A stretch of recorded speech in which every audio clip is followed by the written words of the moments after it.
ಮನೆಯಲ್ಲಿಯೇ ಸಂಧಿವಾತಕ್ಕೆ ತೈಲವನ್ನು ತಯಾರಿಸಲು ಬೇಕಾಗಿರುವಂತಹ ಸಾಮಗ್ರಿಗಳು: ಬಿಳಿ ಎಕ್ಕೆಯ ಎಲೆಗಳು 2, ಬಿಳಿ ಎಕ್ಕೆಯ ಹೂಗಳು 4, ಬೆಳ್ಳುಳ್ಳಿಯ ಎಸಳುಗಳು 4, ಲಕ್ಕಿ ನಿರ್ಗುಂಡಿ ಗಿಡದ ಕುಡಿಗಳು 4, ಹಾಗೆ ಪಚ್ಚೆ ಕರ್ಪೂರ. ಸಿಕ್ಕಿಲ್ಲ ಪಚ್ಚೆ ಕರ್ಪೂರ ಅಂದರೆ ಮನೆಯಲ್ಲಿ ಬಳಸುವ ಕರ್ಪೂರವನ್ನೇ ಬಳಸಬಹುದು. ಮೊದಲಿಗೆ ಎಳ್ಳು ಎಣ್ಣೆಯನ್ನು ಒಂದು 5-6 ಚಮಚಗಳನ್ನು ನೀವು ತೆಗೆದುಕೊಳ್ಬೇಕಾಗತ್ತೆ. ಎಳ್ಳು ಎಣ್ಣೆ. ಆನಂತರ ಸಾಸಿವೆ ಎಣ್ಣೆಯನ್ನು ಅಷ್ಟೇ ಕ್ವಾಂಟಿಟಿ 5-6 ಚಮಚದಷ್ಟು ಸಾಸಿವೆ ಎಣ್ಣೆಯನ್ನು ತೆಗೆದುಕೊಳ್ಳಿ.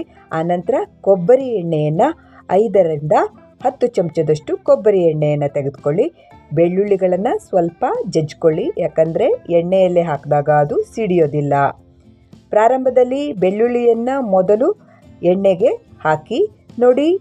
ಈ ಲಕ್ಕಿಯ ಎಲೆಗಳನ್ನು ಮತ್ತು ಎಕ್ಕೆಯ ಎಲೆಗಳನ್ನು 2 ದಿನ ಮೊದಲೇ ಕಿತ್ಬಿಟ್ಟು ಬಾಡಿಸಿಕೊಂಡಿದೆ. ಸ್ವಲ್ಪ ಬಾಡಿದರೆ ಎಣ್ಣೆಯಲ್ಲಿ ಚಟಪಟ ಅಂತೇಳ್ಬಿಟ್ಟು ಸಿಡಿಯೋದಿಲ್ಲ.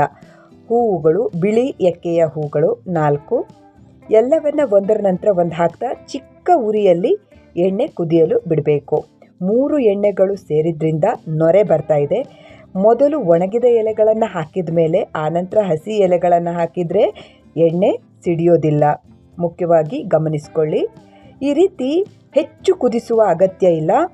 ಎಣ್ಣೆಯಲ್ಲಿ ಬೇಯ್ತಾ ಇರುವಂತಹ ಪದಾರ್ಥಗಳು ಕೆಂಪು ವರ್ಣಕ್ಕೆ ತಿರುಗಿ ಬೆಂದಿದೆ ಅಂತ ತಿಳಿದುಕೊಂಡ್ರೆ ಸಾಕು, ಎಣ್ಣೆ ಸಿದ್ಧವಾಗಿದೆ ಅಂತ ಅರ್ಥ. ಈಗ ಇದು ಕುದಿದು ಬಂದಿದೆ ನೋಡಿ. ಈ ಬೆಳ್ಳುಳ್ಳಿ ಕೆಂಪಗಾಗಿದೆ, ಎಲೆಗಳು ಕೂಡ ಬೆಂದಿದೆ. ಈಗ ಉರಿಯನ್ನು ನಿಲ್ಲಿಸ್ಬಿಡೋದು.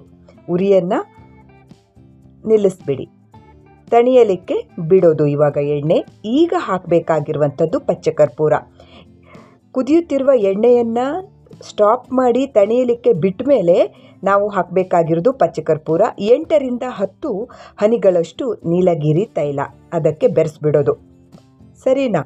ಇದಿಷ್ಟನ್ನು ಬೆರೆಸಿ ಇಟ್ಕೊಂಡ್ಬಿಟ್ವಿ ಅಂತ ಹೇಳಿದರೆ, ತಣಿತಾ ಇದೆ ಅಂತ ಹೇಳಿದರೆ ಎಣ್ಣೆ ಸಿದ್ಧವಾಗಿದೆ ಅಂತೇಳ್ಬಿಟ್ಟು ಅರ್ಥ. ಇವಾಗ ತಣಿಲಿಕ್ಕೆ ಬಿಟ್ಬಿಡೋಣ, ಒಂದು ಕಡೆ ಎತ್ತಿಟ್ಬಿಟ್ಟು. ಈಗ ಸಿದ್ಧವಾಗಿರುವಂತಹ ಎಣ್ಣೆಯನ್ನು ಮೇಲ್ಭಾಗದ ಜಗಟನ್ನೆಲ್ಲ ತೆಗೆದುಬಿಟ್ಟು ಚಿಕ್ಕ ಬಾಟಲಿಯಲ್ಲಿ ನೀವು ಸಂಗ್ರಹ ಮಾಡಿ ಇಟ್ಕೊಳ್ಬಹುದು. ಮುಂಜಾಗ್ರತೆ ವಹಿಸಬೇಕಾಗಿರುವಂಥದ್ದು ಏನು ಅಂತ ಹೇಳಿದರೆ, ಈ ತೈಲವನ್ನು ನೀವು ಯಾವುದೇ ದೇಹದ ನೋವಿಗೆ ಹಚ್ಕೊಂಡ್ರೆ, ಹೀಗೆ ಹಚ್ಕೊಂಡ್ರೆ ಹಾಗೆ ಖಂಡಿತವಾಗಿಯೂ ಮಾಯವಾಗತ್ತೆ. ಆದರೆ ಮುಖದ ಭಾಗಕ್ಕೆ ಇದನ್ನು ಎಲ್ಲಿಯೂ ಹಚ್ಕೊಳ್ಳಿಕ್ಕೆ ಹೋಗಬೇಡಿ. ಯಾವುದೇ ನೋವಿನ ಎಣ್ಣೆಗಳಾಗಿದ್ದರೂ ಸಹ ಕುತ್ತಿಗೆಯಿಂದ ಕೆಳಭಾಗದ ದೇಹಕ್ಕೆ ಎಲ್ಲಿ ಬೇಕಾದರೂ ಹಚ್ಕೊಳ್ಬೋದು, ಆದರೆ ಮುಖದ ಭಾಗಕ್ಕೆ ಹಚ್ಚುವ ಹಾಗಿಲ್ಲ. ಕಾಲಿನ ಪಾದದಿಂದ ಹಿಡಿದು ಮಂಡಿ ನೋವು, ಸೊಂಟ ನೋವು, ಬೆನ್ನು ನೋವು, ಭುಜದ ನೋವು ಎಲ್ಲದಕ್ಕೂ ಇದು ಹೀಗೆ ಹಚ್ಕೊಂಡ್ರೆ ಹಾಗೆ ನಿಮಗೆ ಪರಿಹಾರ ಸಿಗುವಂಥದ್ದು. ನೋಡ್ಕೊಳ್ಳಿ, ಮಾಡ್ಕೊಳ್ಳಿ, ಬಳಸ್ಕೊಳ್ಳಿ. ಹಾಗೆ ಮುಂದಿನ ಉತ್ತಮ ವಿಡಿಯೋಗಳಿಗಾಗಿ ನಿಮ್ಮ ಪ್ರೋತ್ಸಾಹದ ಲೈಕ್ಗಳನ್ನು, ಸಬ್ಸ್ಕ್ರೈಬ್ಗಳನ್ನು, ಕಮೆಂಟ್ಸ್ಗಳನ್ನು ನೀಡಿ ಪ್ರೋತ್ಸಾಹಿಸಿ. ಧನ್ಯವಾದಗಳು.